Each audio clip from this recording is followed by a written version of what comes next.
Hey guys, so today is 1 week since the release of Avengers. This is gonna go great, isn't it? Guaranteed to blow your mind. Playing all the music, yeah, keeping time. Let's try that again. Hey, it's been a week since the release of Avengers Infinity War, and I've been dragging my feet on actually putting together a review for it. Partly because there's so much stuff in there that is spoilable, and partly because I spent a lot of time working on a brief history video. There's a whole bunch of stuff going on, so I wanted to make sure that I could set aside some time.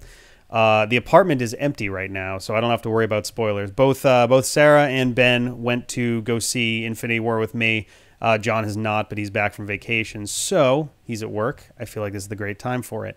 Right off the bat, I'm not going to be doing any spoilers early on, and when I start getting into spoilers, I will definitely let you know and kind of let you know where to come back at the end if you want kind of a wrap-up set of thoughts. So we're just going to kind of think about it from a top-down view right now. Right off the bat, I liked it. I liked it a lot. I had a great time seeing Infinity War. I wouldn't say it's my favorite MCU movie so far. I think between, Winter Soldier, Thor Ragnarok, I'd say Civil War is really high up there, Iron Man 3. There's a lot of other probably better movies, but this one is easily up there in terms of spectacle for sure. And in a different way from Thor Ragnarok and from Doctor Strange. This one has a very different kind of, motion going through it. There were a lot of people trying to figure out early on, like, if I haven't really kept up with Marvel movies, can I go see this? And the answer is yes and no. If you enjoy any of the Marvel movies at all, really, then yes, this will be a pretty enjoyable experience.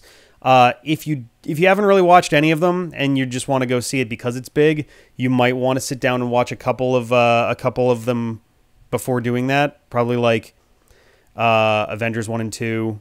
Thor Ragnarok, Civil War would be a big one. Those are probably the only ones that are like super necessary.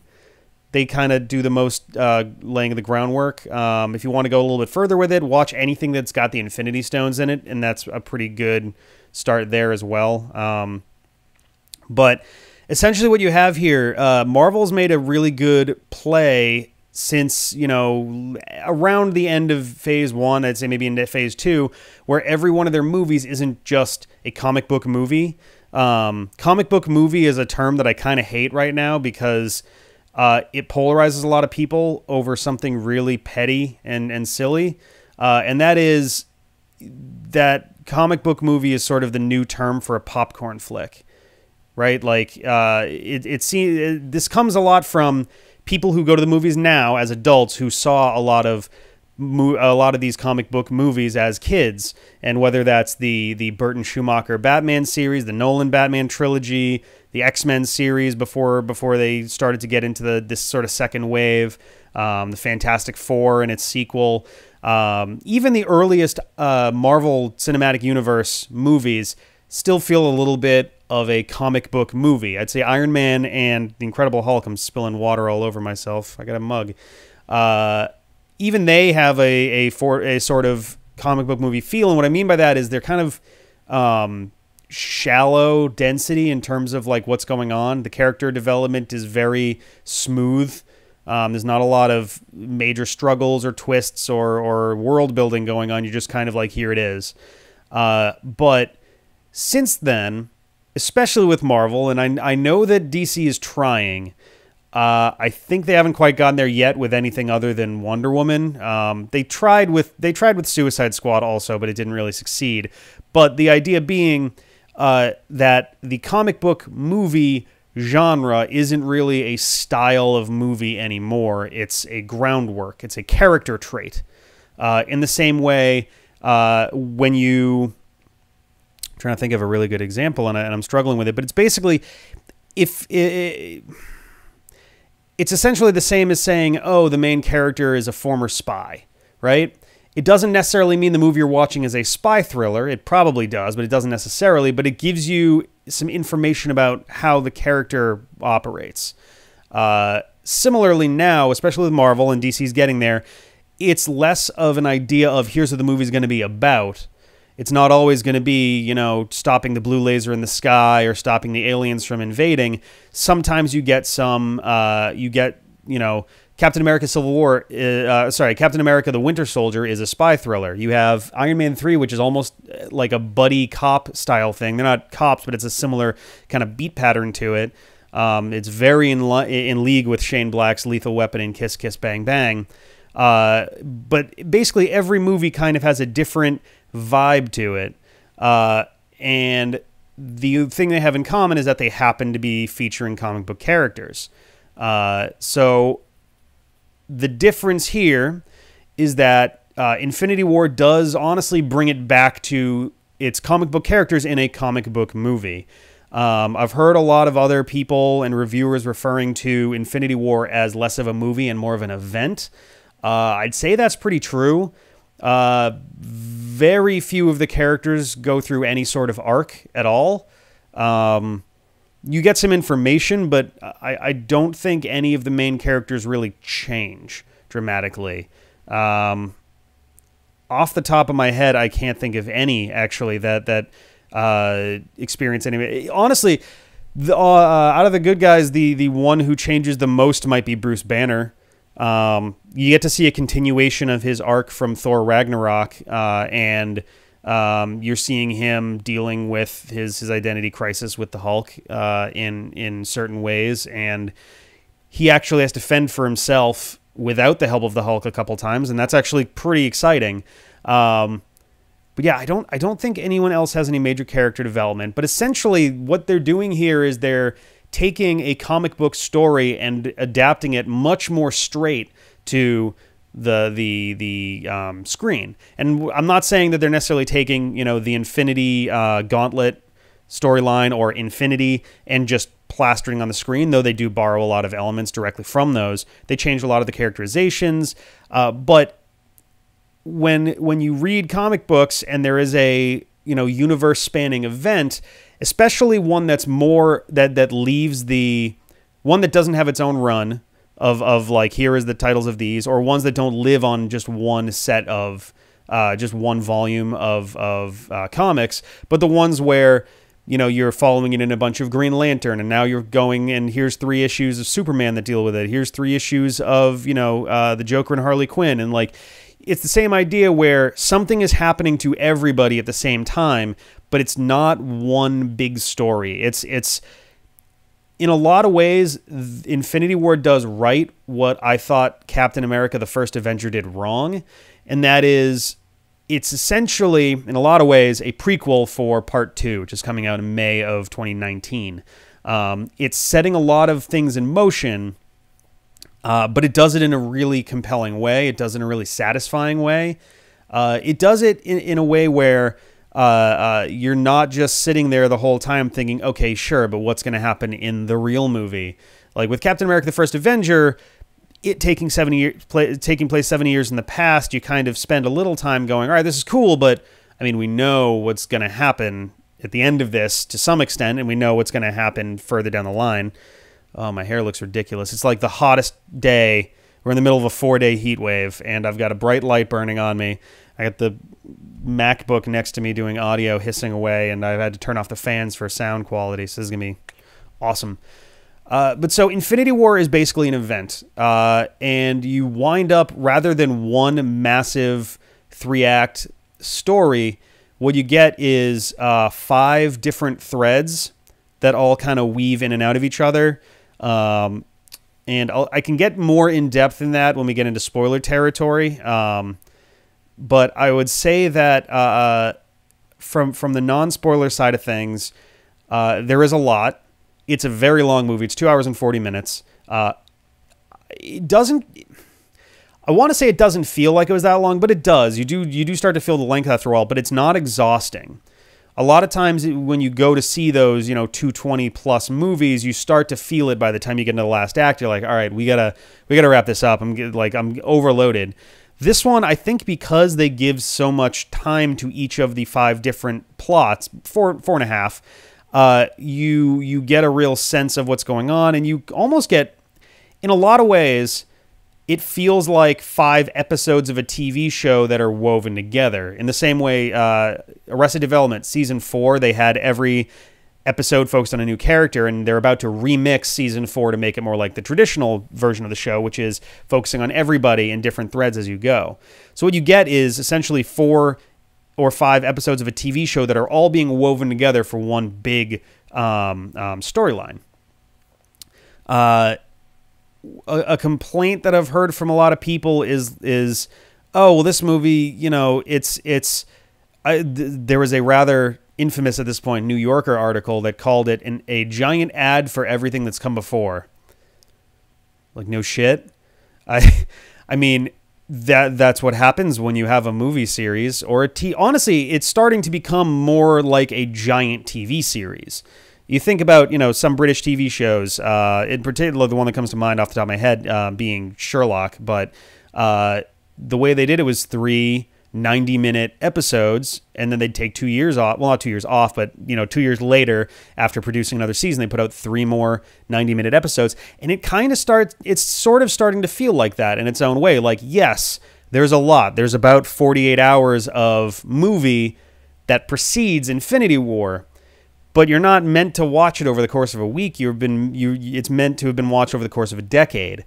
Or, I mean, honestly, it's not impossible to catch up over the course of, you know, a month, 2 months, something like that. There's 18 movies.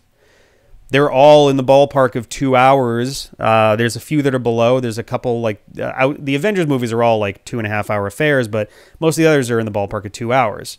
But when I hear people complain about, like, oh, well, I have to go watch everything else that comes before it, it's like, one, no, you don't. You know, there's maybe 3 or 4 movies that are really necessary and maybe 4 more that are helpful, but you don't have to. And not to mention, it's a continuing narrative. Yes, things have been retconned. Yes, things have been changed. Some things have been dropped. Some things are being held till later. But it is one universe that's continuing forward, and it's a storyline that's evolving and changing and adding on to itself. So, yeah, the expectation is that if you're watching episode 19 of a TV show, you're probably going to want to watch the 18 that came before it to know what's going on, or at least figure out the cliff notes from it. So I guess I don't entirely understand that worry that people have had. The other one that people have now is that, well, a combination of things is in a similar vein to the fact that now everybody wants their own universe. Marvel Cinematic Universe has been wildly successful. The DCEU, not as much. The Dark Universe is dead after one... the Dark Universe by Universal is dead after one movie. And a video game that I hear was actually really good. And oh god, there's a couple other ones that are being built up, but I think people underestimate what kind of work has gone into the MCU to make this happen, and the fact that it was such a massive gamble to begin with. And in a lot of ways, they got very lucky with it. A lot of this stuff was very not like definite, and Iron Man 2 was going to be a completely different movie until they knew that things were moving forward and were good. Once they had that, they started producing everything else, and now we have the MCU. Worry 1 is that everyone's going to do their own universe, which has happened. Worry 2 that people have now is that everyone's going to try these massive, cosmic, humongo events, and especially ones that are going to be 2 parts. Justice League, I want to say, was also originally a 2-part thing before they decided to narrow it down to 1, and then Warner Brothers decided to narrow it down to under 2 hours, which is kind of ridiculous. Again, I mean, if you're going to copy Marvel, at least understand what's going on there, because Marvel has put out almost entirely more than 2-hour movies, and they all generally do pretty well. The ones that tend to do the worst are actually the ones that are usually under 2 hours. But whatever. I think that people have been coming into this movie with a different expectation of what's happening. I know that most of us as adults also know there's an Infinity War Part 2, whatever they call it, whether it's Infinity Gauntlet, there's all sorts of other things that could go in there. Apparently, the title is a spoiler, which is interesting to me because having seen the movie, I'm not sure what they could name it that would be a spoiler. But I don't know. They're holding off for it for a couple months. My bet is the way they reveal it is at the end of most Marvel movies, you have, Captain America will return in the Avengers. Have something similar, Ant-Man and the Wasp will return in Avengers title number 4. I bet that's how they do their big reveal, and then they have a bigger announcement for it for people who haven't actually seen Ant-Man and the Wasp, which is coming out in July. Basically, yeah, I think this movie has a lot going on. The cast is monstrous. 62 characters. 62. There's a lot of people who are also upset. Similarly, like, oh, do I have to watch everything before? Some people are also saying, oh, they didn't really give any of these. They didn't give much, exposition for these characters. Which again, no shit. There's 62 characters. There's dozens of previous leads and second characters that are all being stuffed into this movie. There's just no damn time. And secondly, good. I really hate when movies go over the top with their exposition, especially in sequels. Which is what this is. This is the third movie in a series of crossover movies that is crossing over twice as many franchises as had been crossed over the last time they did it. There's a lot to digest here. But the story is pretty intense. There's not a lot of depth to it, I'll be honest, with one major exception that I'll get into when we get into spoiler territory. But there's not a ton of depth. The humor is pretty much right on point. It was amazing the whiplash that you get from really devastating, fucked up moments to laughing your ass off at stuff that you wouldn't really expect to be coming up at all. They do a good job of splitting the main characters up a lot and not into expectable groups. You don't have, classic Avengers going and doing a thing while, the Guardians of the Galaxy are off doing another thing while, the Asgard rescue ship is doing a third thing. They actually mix and match some of these groups really well. And they get some interesting character play out of it because almost all of them are people who are meeting for the first time. So you get you do get a bit of exposition off of that, a little bit, and it's all you really need. But at the end of the day, ultimately, what this story is it's a Thanos movie. It's not an Avengers movie. It's not a Guardians movie. It's not a Spider-Man movie, Doctor Strange, any of that. It's a Thanos movie. At the end of the day, what you're gonna notice while you're watching this is that the one who gets the most focus is Thanos, and not just because he's the villain, which he is, but in a lot of ways he's also the film's protagonist. Not to say he's a good guy, it just means this is the main focus of this movie, which I thought was very interesting. You actually get some backstory for him, you get some motivation, you get to understand where his train of thought has gone to come to this conclusion and come to this decision that this is what he's got to do. It's not a sane, logical. It's not a sane set of motivations, but there is a twisted logic that you can follow from point A to point B, whether you agree with it or not. And I would assume that nobody would agree with it because it's insane, as I said. But you get to see how that progression happened. So it's very neat to kind of get that backstory. But yeah, as adults, we know that there's an Infinity War Part 2, but there's a lot of kids who don't know that, and even a lot of adults who don't know that either. So there's been some interesting reactions to this movie and where it goes and where it ends. So I think this is probably about the point we're going to get into spoilers. Go to this time. To get to my final thoughts and outside of the spoilers, I really, really don't want to be spoiling this thing for anybody who doesn't want it spoiled. So there's a nice big long warning that you've got about 5 seconds to click ahead to that time, or we're going to start ruining this thing for you. All right. So 3, 2, and 1, spoiler time. Okay. So right off the bat, I'm amazed with how many people are angry about the ending. And it's a whole bunch of different reasons too. One, people are like, well, obviously they're not so end of the movie, despite everything they go through, Thanos does manage to get the 6 Infinity Stones. He does manage to snap, and half the universe just turns to dust, dissolves. And it was done in a very moving way. There was a lot of, you get to see, so it's interesting to see just the combination of,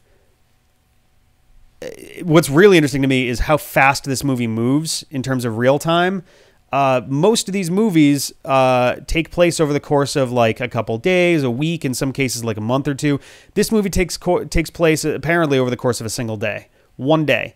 And so at the end of this movie, you get Thanos does his snap, and you see he just disappears. He just whoop, gone, which you get to see at the end. He's kind of on this farm on some planet. Whether he's still alive or not, there's questions as to whether or not he's actually still in the Soul Stone at the end. But he and the Gauntlet disappear, and you see Bucky just kind of looking around. He goes, Steve, and you just dust. Just turns to dust immediately, nothing left behind.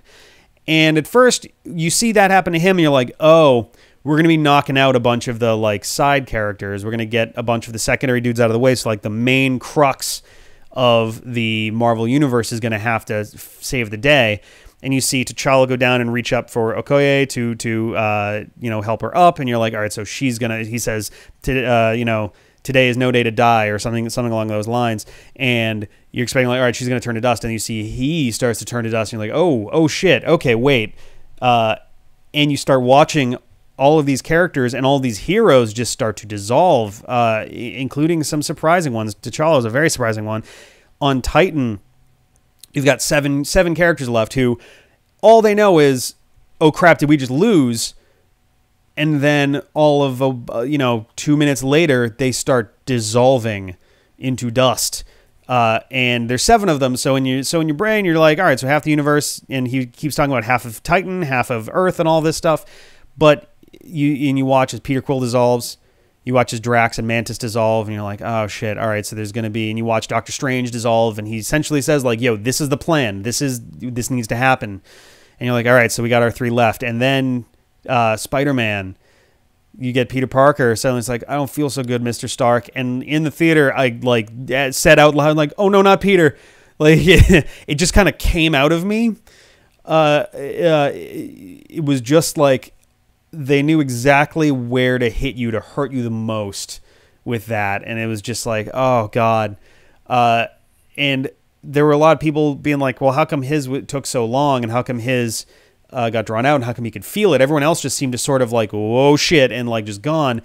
And it's interesting. So you get a bit of a tease with Mantis, because she has her ability to sense things, and she could essentially feel that something was up with the universe, and then she dissolves. And Spidey, his whole thing is his Spidey sense. So his body is just screaming out that something is wrong, and something fatal and mortal and dangerous is about to happen to him, and he can't do anything. He's just turning into dust in Tony's arms, who is now devastated. And if you go back and watch Spider-Man Homecoming, he even says directly to him, if somebody dies, that's on you, and if you die, that's on me.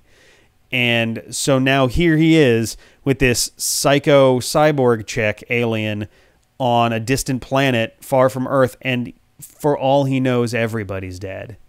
He has no idea.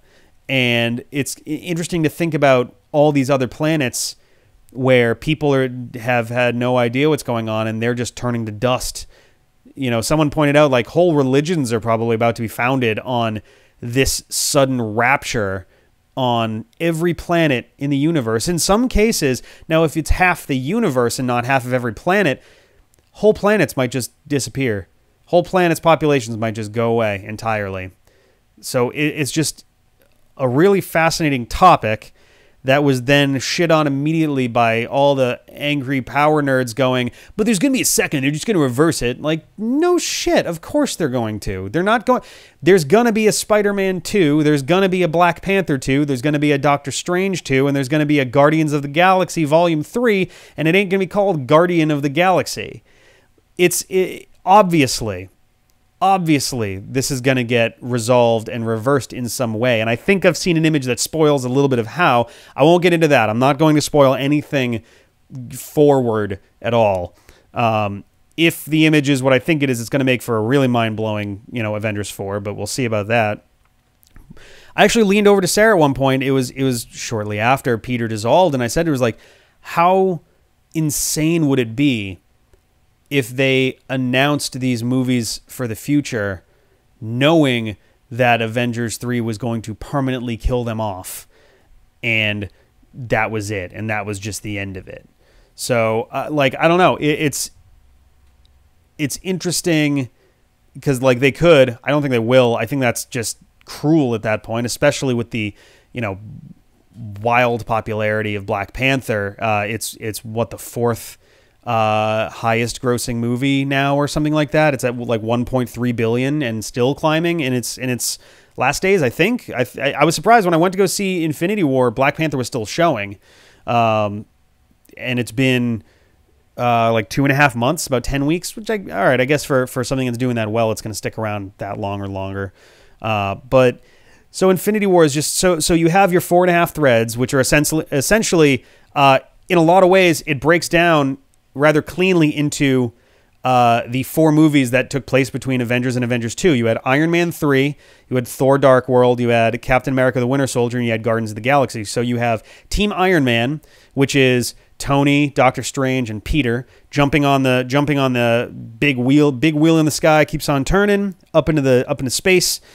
Bruce tries to help out, but he can't Hulk out, so he stays behind.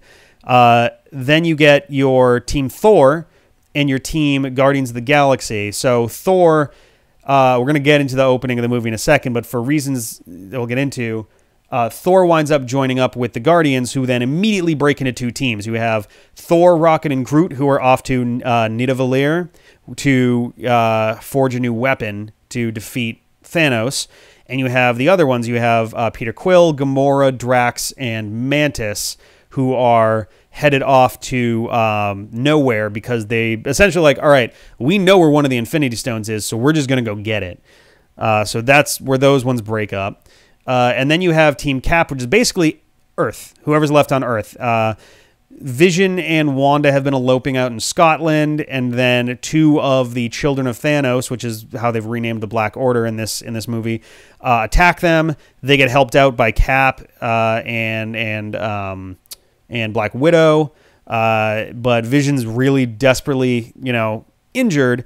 And in addition, they're coming for the Infinity Stones. He needs this, so something's got to give. And I'm not going to pretend like it was any kind of Babe Ruth shot, but I definitely called after Age of Ultron, if Thanos is coming for these stones, he's going to literally rip it out of his head, which, yeah, that's exactly what happened.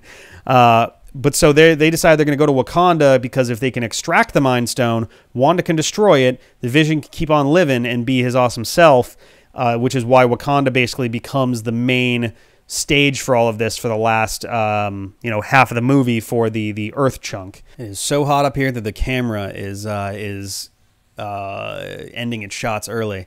So there are a lot of people who are angry about the beginning of the movie because they feel like it shits on Thor Ragnarok.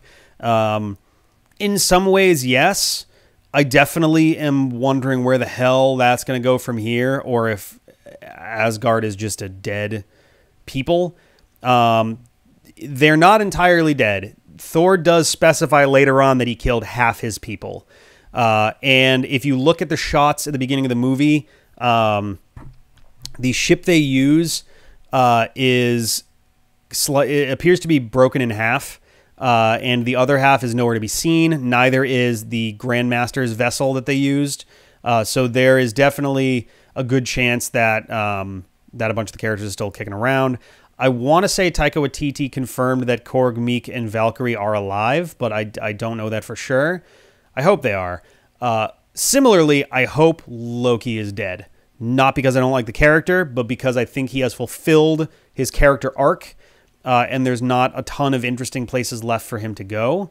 And it kind of wraps up his character in a really neat way. And it actually, one of the 2 things that I called before the movie was that he was going to be the first one to die, that he was going to offer up the Tesseract in some attempt to save the Asgardians, and it was going to, and he was going to take it and just be like, too late. That was almost exactly how it went down. The difference being the Asgardians were already fucked, and Loki was trying to save Thor. Because the idea being, Loki, at the end of the day, he does not want his brother truly dead. He wanted to rule Asgard because he loves Asgard. And in his own weird, poorly thought out way, he, machinated all these things to make it so he could rule Asgard. And it looks like he was enjoying the hell out of himself between Thor the Dark World and Thor Ragnarok. So, but yeah, Loki got offed in a pretty brutal way. He was not the first one to die. Unfortunately, even Avengers Infinity War could not evade the black guy dies first trope, because sadly the first person we see die is Heimdall, who does manage to successfully... I didn't realize that their ship had Bifrost capabilities on board, but they're able to get the Hulk to disappear. And thank God, too, one of the very first real things that the movie does is settle right up front, because the Hulk has been their secret weapon in a lot of these movies, and the answer being, all right, well, what happens if the Hulk fights Thanos? And they deal with that instantly, and it is literally just a total curb stomp battle. The Hulk is throwing these wild punches, and Thanos is coming at him like a super heavyweight boxer, like precision punches, really well thought out dodges and moves, and it's just not even close, including ending with him whipping him around like a rag doll and leaving him embedded in the floor, just like he did to Loki way back in the Avengers, including a callback from Loki with the "We have a Hulk." I thought that was really cool. So yeah, Asgard is looking pretty bad. Thor joins up with the Guardians, which they did a teeny bit of over exposition with that when kind of having the like sad family off, but otherwise that was pretty cool. I loved the connection between Thor and Rocket. They had a nice moment on the ship where Thor is he's not sulking. He is clearly like grieving badly, and trying to get over that, because he knows like, yo, the fight's here. I have to do this. But even Rocket can kind of see through and is like, are you actually going to be ready for this fight? Or like, do you want to take a knee on this and we can kind of handle this? And he's like, no, I'll be ready for it, in a very non-convincing way. And he basically says, what else do I have to lose? And Rocket is like, I got everything to lose, man. Like, I'm fighting for something. So are you fighting for anything? Which, of course, ironically, at the end, Rocket loses everything. Everything and everyone that he's known up until this point are gone. The other side of things was kind of interesting. I thought it was a really devious trick. Thanos just burns nowhere to the goddamn ground. It was interesting that he set up this entire scene with Tannelir Tavan, the Collector, which props to Benicio del Toro for coming back for such a silly, random little half of a scene. Also, so in the credits, there's a part that pops up. It's like character from Arrested Development, courtesy of 20th Century. I was like, wait, what? And if you look closely, there is a shot of Gamora, and in the background, you can see Tobias, or someone that looks like Tobias, painted blue, mustache, not a lot of hair going on, and wearing denim like cut-off shorts. So that was such a absolutely random thing there. But what I found amusing is either the Collector is a fan of Arrested Development somehow, and had himself one of the Never Nudes, and then Thanos copied that for his illusion, or the Reality Stone just straight up brought over a character from a TV show. I don't know. I will admit, one thing that got spoiled for me, the only thing that was spoiled for me before I went to go see the movie was, while making a brief history of the Infinity Stones, I wanted to mention what Drax's race was, because I was like, I don't know if they ever actually specified what race or what planet, so I couldn't find it, and I looked on the MCU wiki, and this was like Thursday afternoon of last week. I was like, I should be okay. And I look down to the side to see if there's a race, and I see like name, abilities, and then death 2018 to see. So I was like, you motherfucker. Though they did pull a fast one on me because when he got cubed out of nowhere, I thought that was permanent. Like, that was very fucking sudden. And I was like, whoa, oh my God. And then you see Mantis turn into a spiral of ribbon, which was really fucking weird. So that was really strange. I will say that what felt to me like the weakest strand in this movie might have been Peter Quill's chunk. I guess the only other thing that is in the running for that might be the Wakanda stuff, just because that was pretty light until the very end. But the only bits of his that I particularly liked were him coming to grips with the fact that he was going to have to kill Gamora and the fake out. And then the aftermath on Titan when everyone's got Thanos cornered and they've got him water everywhere. No, shifting up because I'm like down here in the frame. The fight on Titan, those were really good, but everything else just felt a little bit flat with Star-Lord. Although it looks like both Jon Favreau, who directed Iron Man 1 and 2, and James Gunn, who directed Guardians of the Galaxy 1 and 2, were both executive producers on this. So I suspect that they went to Gunn for a bunch of the dialogue tweaks and stuff. So because they all sounded very natural and normal for their characters, it seems like they give the actors a bit of leeway in order to kind of flesh out their lines a bit and make it sound a bit more like them. So that's pretty good. What else? I love the Iron Spider suit was pretty rad. I love the extra legs on it were really cool. Dealing with, I want to say Ebony Maw is so I basically, the Children of Thanos I eventually came to know as, what did I even call them? The Wizard, the Lancer, the Gunner, and the Brute. Because that's just how they were easy to know. There was Ebony Maw, who was the Wizard. He was he had telekinetic powers, very good ones at that. He was pretty brutal with it. But the way they offed him was pretty cool. I found it interesting that Tony's plan was, well, we're already headed to Titan. Let's just go there and fight him there, which is interesting. You had, I want to say Corvus Glaive was the Brute, who gets his arm cut off by either Doctor Strange or Wong. I don't remember which, but they send him through a portal. I think it was Wong, actually. Sends him through a portal to like the Arctic, and he's about to come back, and he cuts off the sling ring portal with his hand through, so his hand just. The other ones were, I don't remember their names. There was the chick who was good with guns. And then there was the guy with the lance that I think one of them was Proxima Midnight. I don't remember which one that was, but one of them has a lance that specifically it was very much a MacGuffin weapon because it had the property to pierce the Vision. That was like its whole thing, was that you couldn't phase around it. And once he was hit with that, he couldn't phase at all. So now that, and it looked like a lot of his powers went away. He couldn't phase, he couldn't fly. So he was basically a sitting duck for a lot of this. So that got kind of interesting with that as well. I'm trying to like think through here, all the different parts of the movie. I thought it was neat that they had the little nod to the Sokovia Accords when Cap and those Avengers turn up at the new Avengers compound. And Rhodey's got his like exo legs or whatever that are helping him walk, and you got a hologram Secretary Ross telling him to arrest them, and he's just like whoop, and he just like turns off the phone like, well, that's a court martial. Like, yeah, it is, but you know what, bigger fish to fry. I thought that the fight on Titan was pretty fucking interesting because it just seemed like he was kicking their asses, and then all of a sudden it's like, oh yeah, wait, whoops, what if we just restrain him? And so everybody starts doing all these restraining moves, and they get so fucking close, and everyone's like, oh, how come Doctor Strange didn't stop Peter Quill?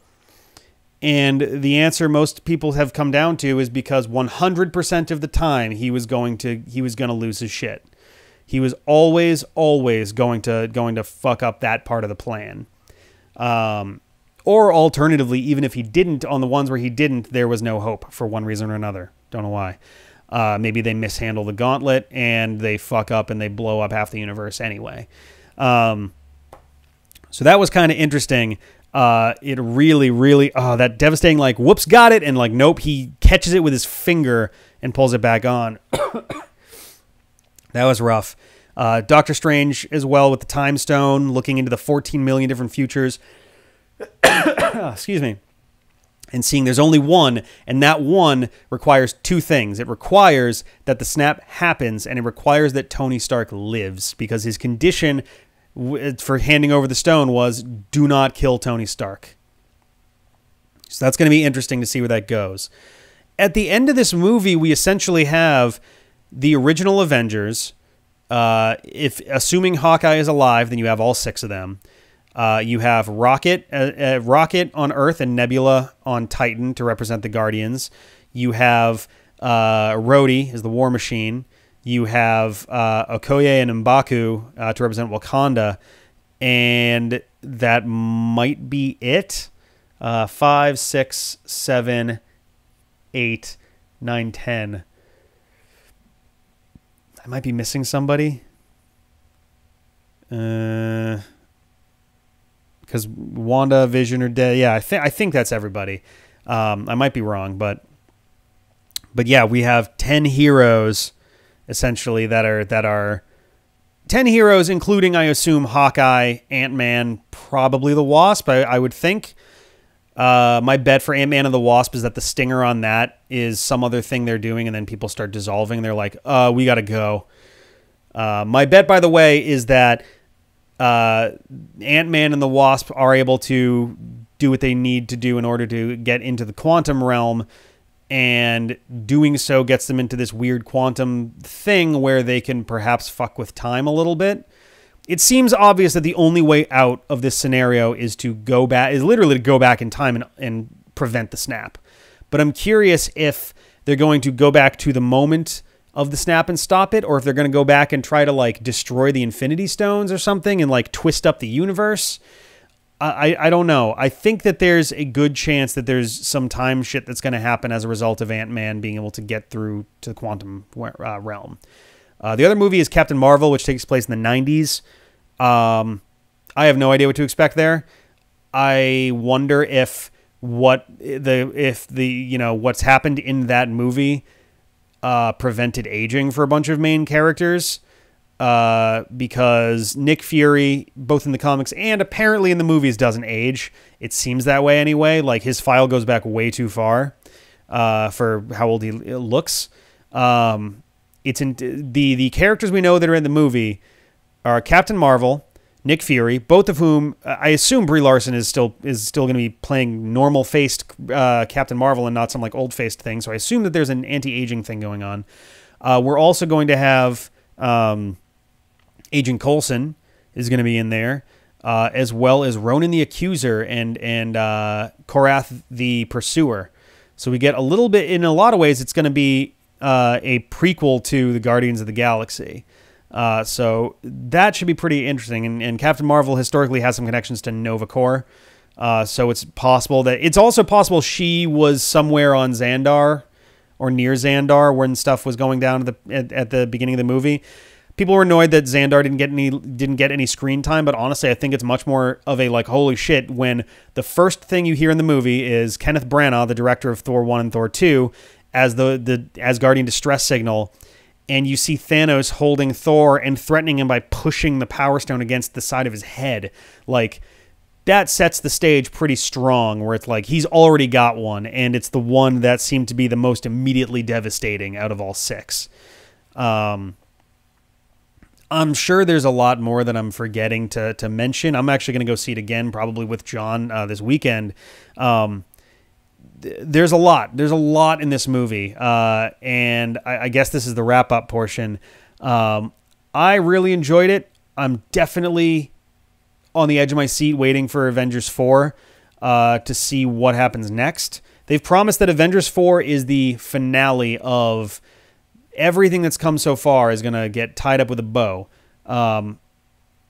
I think, most people more or less expect that the original Avengers are probably going to die. I think that most of them probably are. I think Thor might sneak out of there, possibly. depending on because Thor Ragnarok was very successful and people loved it.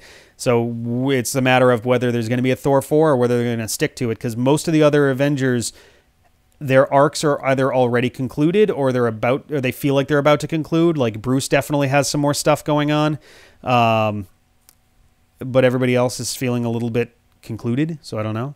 I really liked it. I've said that like 80 times now. I'm excited to see where they go from here.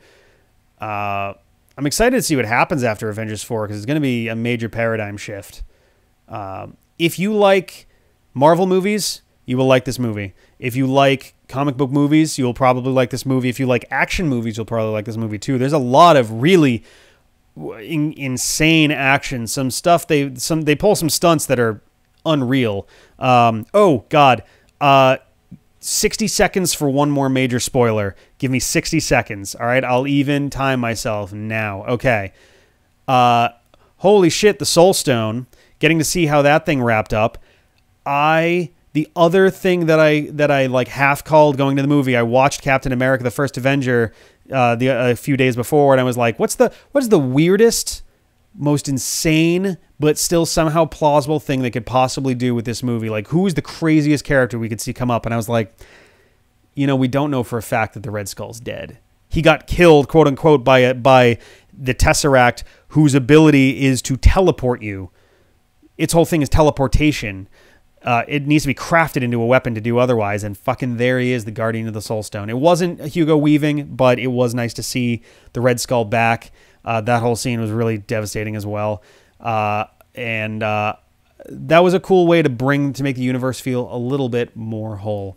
And I think that about brings us to 60 seconds, so I'm going to get back out of spoiler territory.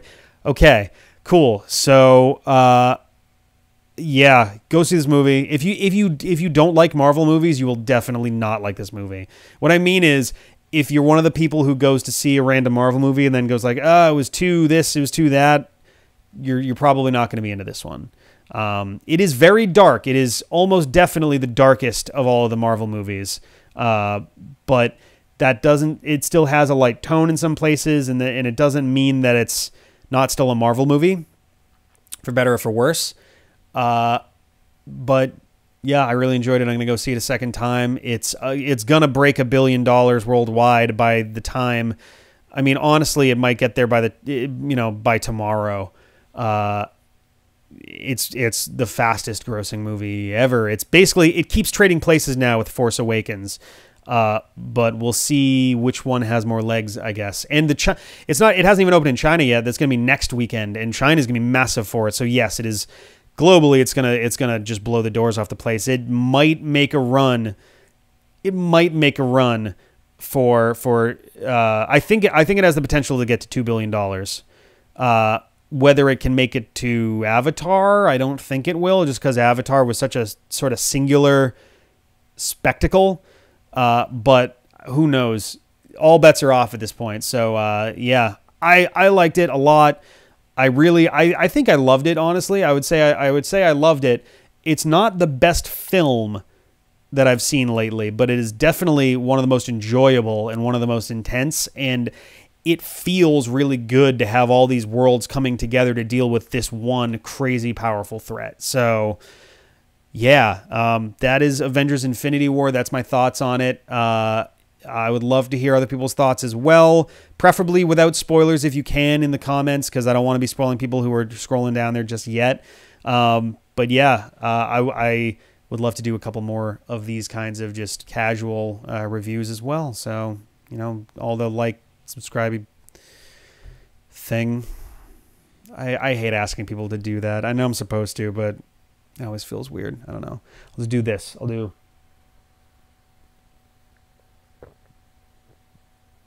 If I just hold this right, glare, god damn it. There we go. Yeah. Oh, that's going to not even be on the right side of the screen, is it? So it's going to be like, is it down here? Down here? Like, click down here to something. I don't know how to end this thing.